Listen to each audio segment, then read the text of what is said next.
በነብዩ ቤት እንኳን የተከሰተው ልንገራችሁ ነብዩ አንድ አይሻን ጠራት በጣም ይወዷት ነበር ያ አይሻ አሏት አለች አንቺ እኮ በኔ በጣም ደስተኛ ስትሆኝና በኔ ስትቆጪ አቀዋለሁ አለ ያ አላህ መልእክተኛ እንዴት ታቀዋለህ አለች ረሱልን ተመልከቱ እንዴት ስማርት እንደነበሩ ያ አይሻ አሏት በኔ ደስተኛ ስትሆኚ ስትመይ ምንድነው የምትይው ወረቢ መሐመድ ነው የምትይው በመሐመድ ጌታ የሆነብኝ ነው የምትይው በኔ ስትቆጪ ደግሞ ወረቢ ኢብራሂም ነው የምትይው በኢብራሂም ጌታ የሆነብኝ ነው እሳቸው አይወሱ አይሻ ድንግጥ አለች ለካ ይዘዋታል ምን አለች ያ አላህ መልእክተኛ ስምህን እንጂ እኮ ሌላ መተው ነገር የለውም አለች ያኒ አንተ في قلبي አንተ መውስጤነ ያው ስቆጣ ስምህን ነው ያ ጃምፕ ማደርገው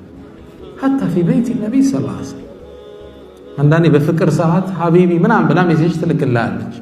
ሌላ ጊዜ ደግሞ ሜሴጁ ምን ሊሆን ይችላል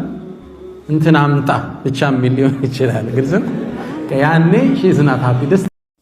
يا الله ملكتنا نبينا الكرام صلى الله عليه وآله وسلم أدرقوا دها سرزموا بطم قالهم ملالن يا عزيز يا كريم مؤمنوتنا جوردالن يا رحيم النزي كان لقوا زارك الزي جلم الله بلو درتو يمقزا يلم بسجود مرزم أرق ولمنه وحده ولا شريك